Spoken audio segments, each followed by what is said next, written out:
대한민국 현대사 분수령 4월 4일 4월이 되자마자 헌재에서 윤석열 대통령 탄핵 선고기일을 4월 4일 11시에 하겠다는 것을 발표하고 방방 뛰며 미쳐날 뛰던 이재명과 더불어민주당이 조용해지고 헌재 시간은 빨라지고 있다. 그렇게 민기적거리던 헌재가 왜 갑자기 선고기일을 공지하게 되었는지에 대해 상당히 설득력 있는 소문들이 헌재 주변으로부터 흘러나오고 있고, 더불어민주당에서 겁박을 주겠다던 한덕수 권한대행과 최상목 경제부총리에 대한 재탄핵 또는 탄핵 협박도 힘을 잃고 주춤거리고 있으며, 이재명이 한덕수 권한대행에게 전화와 문자를 보냈으나 한덕수 권한대행이 바쁜 일정을 핑계로 대응해주지 않았다는 뉴스도 나오고 있다.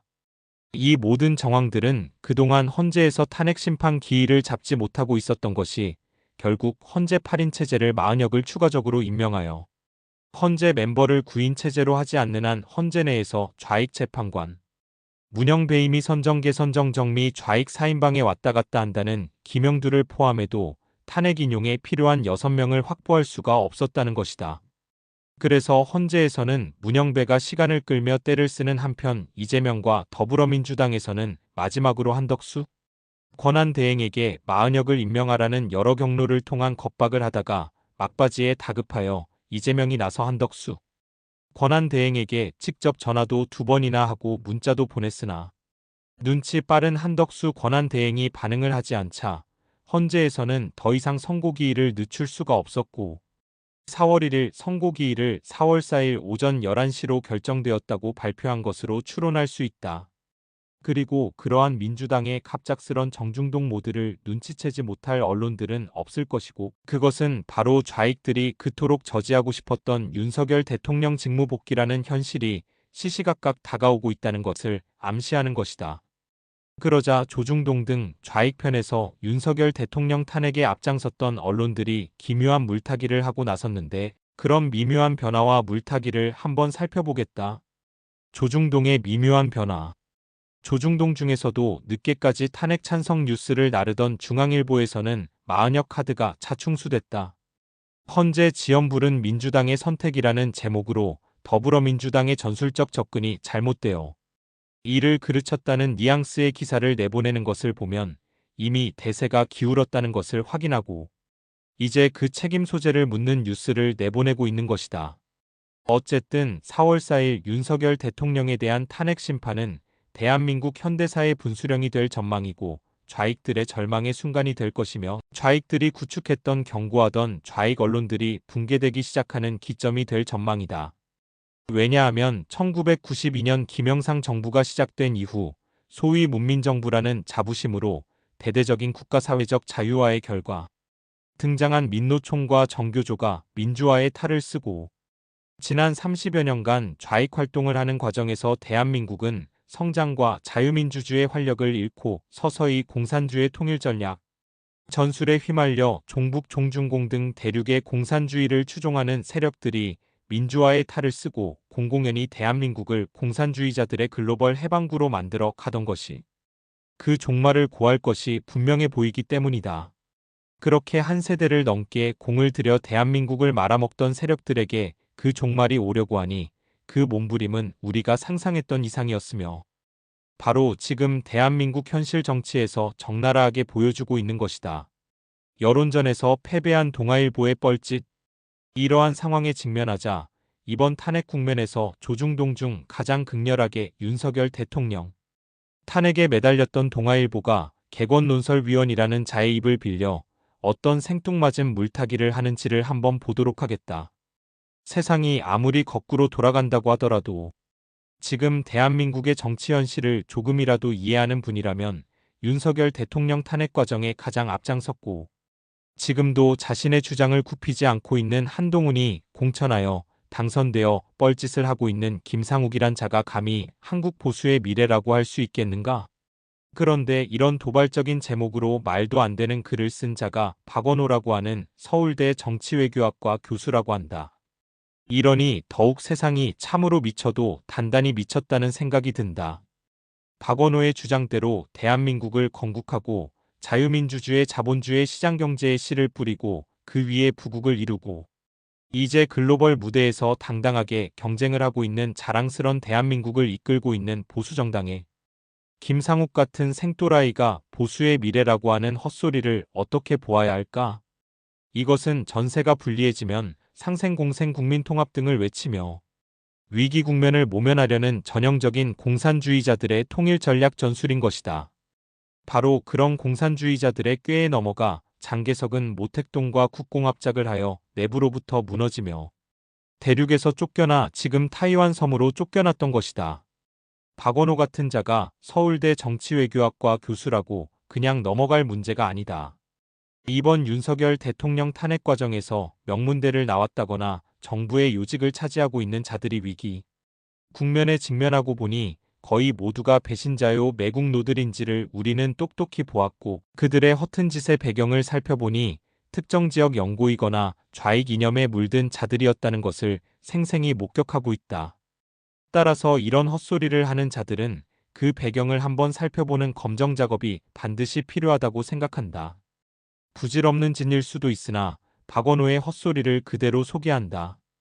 박원호의 칼럼, 김상욱은 한국 보수의 미래. 나는 김상욱을 한 번도 만난 적이 없다. 사실을 말하자면 김상욱이라는 초선의 국회의원이 있다는 사실을 계엄 선포 이후 여러 정치적 국면에서 알게 됐다. 당론을 거슬러 대통령 탄핵안과 특검법에 찬성했고 공공연하게 대통령 탄핵 촉구를 하는 이 젊은 정치인은 국민의힘 안팎에서 퇴출 압박을 받고 있다. 사면 초과다. 김 의원의 입을 빌리자면 본인은 보수주의자로서 보수의 가치를 추구하는 정치를 하고 싶다고 한다. 나아가 당을 나가면 편할 수는 있겠는데 나가버린다면 당을 건강하게 할 수 있는 세력이 줄어든다고 말한다. 그가 생각하는 보수의 가치가 국민의힘 지도부가 생각하는 보수의 가치와는 충돌하는 것으로 보인다. 이 지면을 특정 정치인 이야기로 굳이 시작하는 것은 한국의 보수주의 정당이 어떤 미래로 걸어가야 할지에 대한 질문을 김상욱이 끊임없이 던지고 있기 때문이다.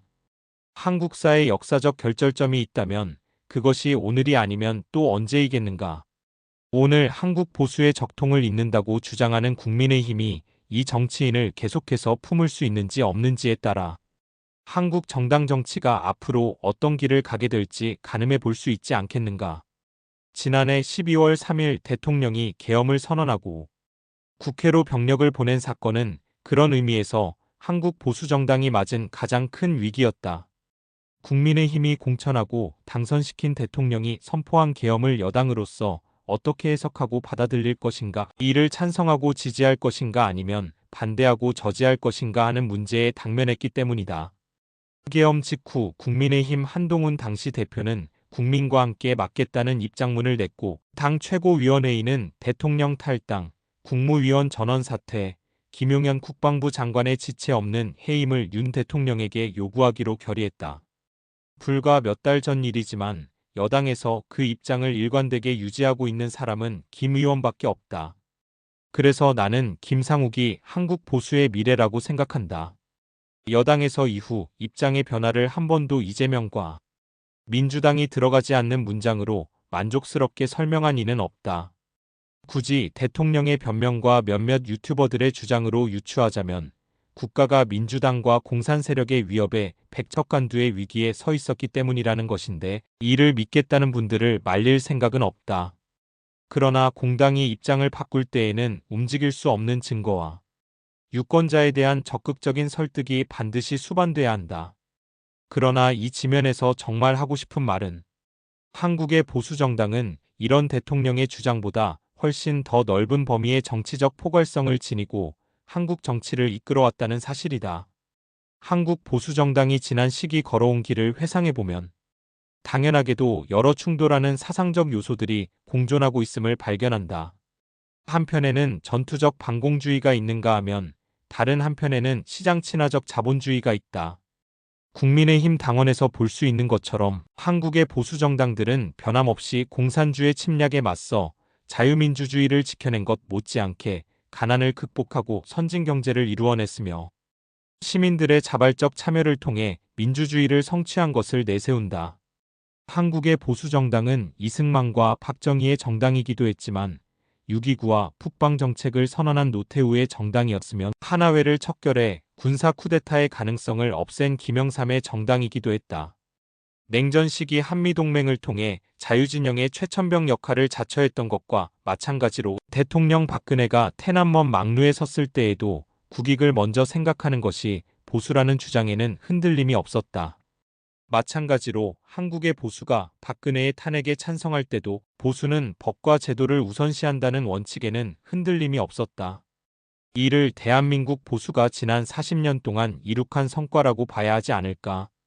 김상욱은 계엄 이후 국회에 탄핵 소추안 표결 과정에서 본회의장에서 2번이나 눈물을 쏟았다. 그 눈물을 의아해할 사람들이 있을지 모르겠다. 그러나 정치가 지저분하고 비정한 일일망정, 그것이 잠시라도 기능을 멈췄을 때 공동체가 파괴되고 내전의 불안이 엄습한다는 것을 우리는 몇 달이 지난 지금에야 비로소 느끼고 있지 않은가. 내가 속한 정당이 한국 정치의 한 축을 도맡았던 보수정당이 더 이상 정치의 역할을 하기 어렵게 되는 것은 충분히 비극적이고 책임을 느낄 만한 일이다. 한국 보수정당이 누구의 정당인가에 대한 질문에는 다양한 답변이 있을 수 있다. 이승만에서 박근혜에 이르는 이름들이 하나의 답이 될 수 있겠으나 훨씬 더 다양한 스펙트럼의 인물들이 있었으면 이제 거기에 윤석열이 포함되는지 답변할 과제가 남았다. 그러나 김상욱은 이미 그 끝자락에 이름을 올린 셈이다.